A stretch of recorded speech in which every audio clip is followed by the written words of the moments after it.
Hi there, this is Gayatri. Welcome to the course on Patanjali's Yoga Sutras. Today we'll be taking up Sutra number 3. But first, a small prayer. Guru Brahma, Guru Vishnu, Guru Devo Maheshwara, Guru Sakshat Parabrahma, Tasmai Shri Guruve Namah.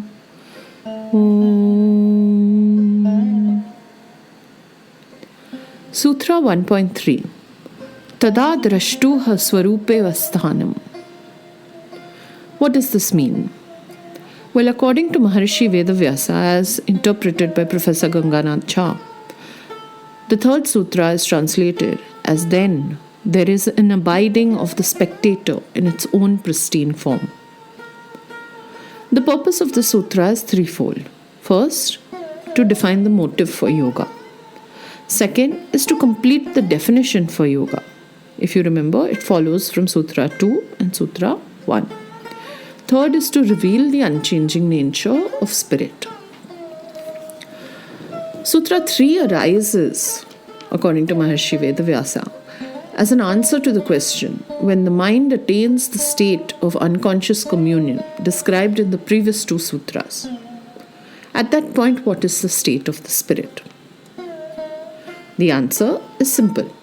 It is in the state of cognition of witness. Then follows the question, does it stay illuminated in the waking state?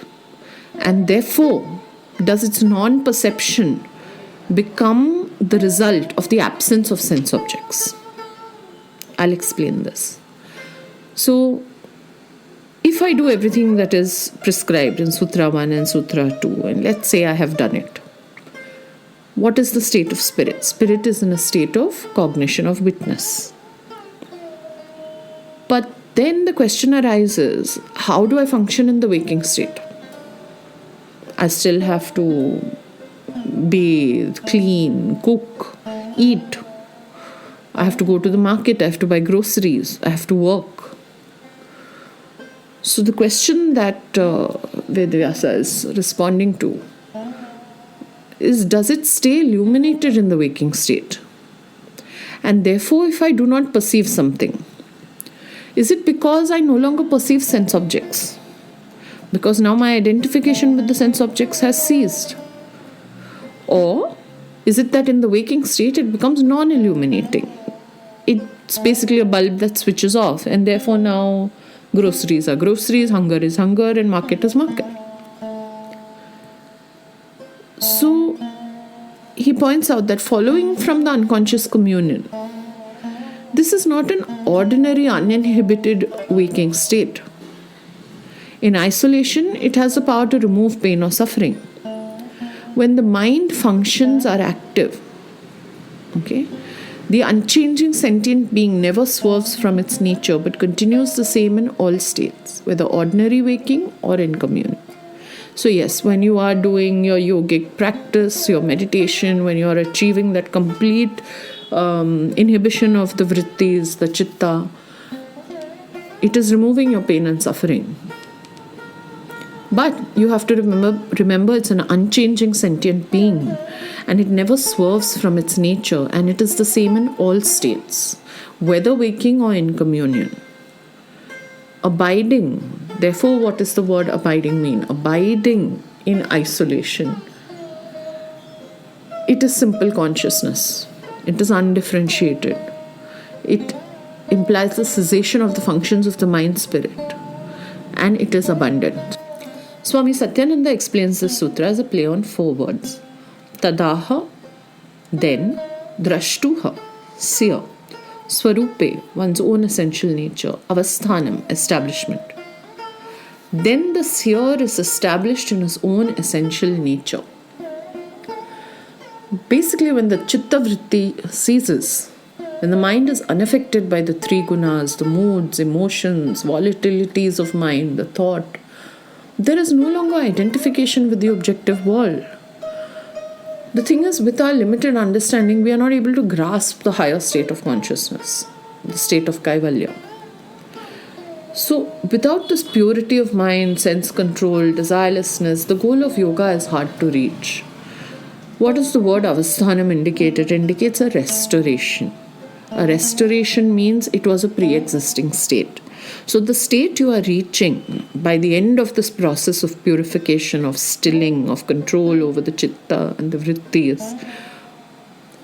is an establishment in what is your fundamental essential nature. It is a return to, it is not a new state. Swami Vivekananda explains it as soon as the waves of the mind have stopped, the lake is quiet and we see the ground. Thus, with the quieting of the mind, we see the undifferentiated essential nature. B.K.S. Iyengar translates this as then the seer dwells in his own true splendor. When the waves of consciousness are still, they don't distort the true expression of the soul. The seer is then able to rest in his own revealed true nature. Volition is what changes perception of the seer from moment to moment, the sense of the eye. Will, what I want, what I see, what I perceive. When this chitta, this expression of chitta ceases, a reflective state arises in which knowledge dawns clearly. Once this knowledge dawns, what is the seer witnessing? Because chitta is inhibited, vrittis have ceased, gunas have ceased, identification with sense object has ceased. So what is it the seer is witnessing? The seer witnesses this reflective state in which knowledge dawns clearly, and he witnesses that it is glorious, it is splendorous. Osho explains it as then the witness is established in itself. When you are able to look without being identified with the mind, without evaluation, without judgment, without condemning, choosing, as though you are watching a river flow, then a time comes when the mind stops flowing of its own.